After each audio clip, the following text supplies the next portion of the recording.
আগুনের তুফান উঠছে যুক্তরাষ্ট্রে। অগ্নিতরঙ্গে ঢেউয়ে ঢেউয়ে তলিয়ে যাচ্ছে একের পর এক এলাকা। সর্পিল আগুনের পেটের গহ্বরে হারিয়ে যাচ্ছে বনভূমি আর ঘরবাড়ি। একদিকে আগুন যতটুকু নেভে, অন্যদিকে জলে তার চেয়ে কয়েক গুণ বেশি। আগুন নেভানোর রাসায়নিক আর পানি ছিটিয়ে দিশা পাচ্ছে না মার্কিন দমকল বাহিনী। বাধ্য হয়ে ঘরবাড়ি আর সহায় সম্পত্তি ছেড়ে পালাচ্ছে ক্যালিফোর্নিয়ার দক্ষিণাঞ্চলের বাসিন্দারা। নতুন করে আগুনের তাণ্ডব ছড়াচ্ছে লস অ্যাঞ্জেলেসের উত্তর দিকে।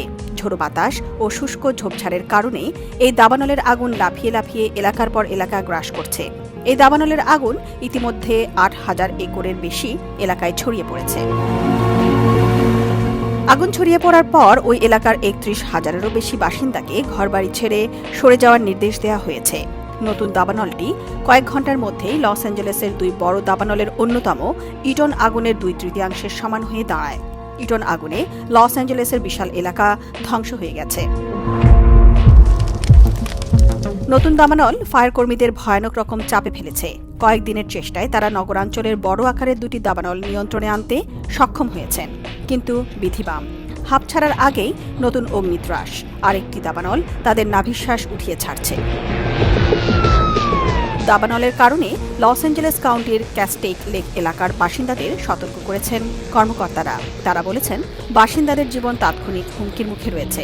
California Department of Forestry and Fire Protection Cal Fire জানিয়েছে, হিউজ দাবানলের আগুনকে নিয়ন্ত্রণে আনতে ৪,০০০-এরও বেশি দমকল কর্মী কাজ করছেন। দক্ষিণ ক্যালিফোর্নিয়ায় গত ৯ মাসে তেমন কোনো বৃষ্টি না হয় এই বিপজ্জনক পরিস্থিতি তৈরি হয়েছে। তবে শনিবার থেকে সোমবারের মধ্যে কিছু বৃষ্টিপাতের পূর্বাভাস রয়েছে, যা দমকল কর্মীদের প্রয়োজনীয় সহায়তা প্রদান করতে পারে। ক্যাল ফায়ার জানিয়েছে, ৭ জানুয়ারি থেকে লস অ্যাঞ্জেলেসকে ছাড়খাড় করে দেয়া দুই প্রাণঘাতী দাবানল প্রায় নিয়ন্ত্রণে আসার পর নতুন দাবানল তাণ্ডব শুরু করেছে। লস অ্যাঞ্জেলেসের পূর্ব দিকের ইটন আগুন ৫৭ বর্গ কিলোমিটার এলাকা পুড়িয়ে দেওয়ার পর দাবানলটির ৯১% নিয়ন্ত্রণে আনা সম্ভব হয়েছে। আর পশ্চিম দিকে থাকা সবচেয়ে বড় দাবানল প্যালিসেডস আগুন ৯৫ বর্গ কিলোমিটার ছাই করে দেওয়ার পর এর ৬৮% নিয়ন্ত্রণে আনা গেছে। দাবানলের এমন উল্লঙ্ঘনে কোনো কার্যকর পদক্ষেপও নেওয়া যাচ্ছে না। এর আগে যেসব এলাকা পুড়ে ছাই হয়ে গেছে, সেসব এলাকার বাসিন্দারা কবে আবার স্বাভাবিক জীবনে ফিরতে পারবেন তা নিয়েও আছে সংশয়। অন্যদিকে নতুন মার্কিন প্রেসিডেন্ট ডোনাল্ড ট্রাম্প ব্যস্ত বিশ্বে আগুন ধরাতে। রাশিয়া থেকে চীন, সিরিয়া থেকে ইরান, সব জায়গাতেই কথার বারুদ ছুড়ছেন ট্রাম্প।